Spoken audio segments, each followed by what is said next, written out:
Papa mummy के लिए best gift कारवा मिनी। बोलो बोलो शेरा वाली मैया की जय जय।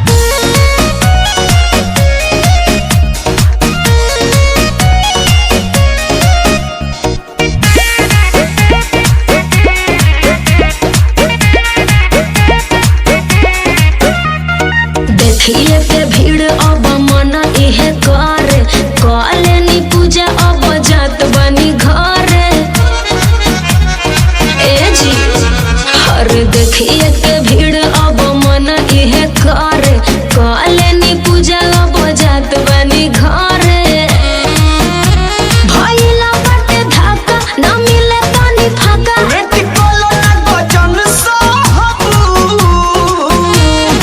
ए हो खाके देखो गजबे सवाद कहबू का भगती के धार में तू रोजे दहबू पारा शादी ले ला छोटी आबाद रहबू पारा शादी ले ला छोटी आबाद रहबू मारी दे दिए मन से जवान चाहबू जवान चाहबू।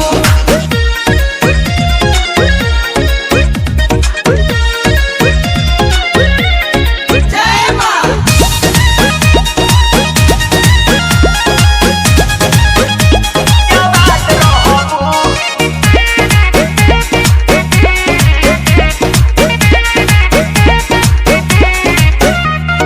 बाजताटे डीजे त मन हमर खीजे दर्द करताटे माथा हो।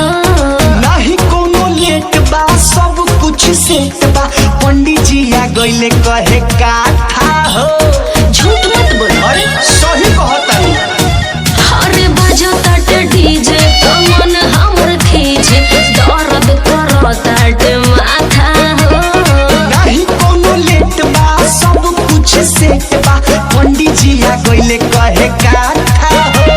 टाइम बीत जाई तो रात होई जाई हम जनतनी है कहबू पहुंचे अपुताइए के अपन कसान सहबू जाई के घरे न कमाई ढहबू पारा शादी ले ला छोटी आबाद रहबू पारा शादी ले ला छोटी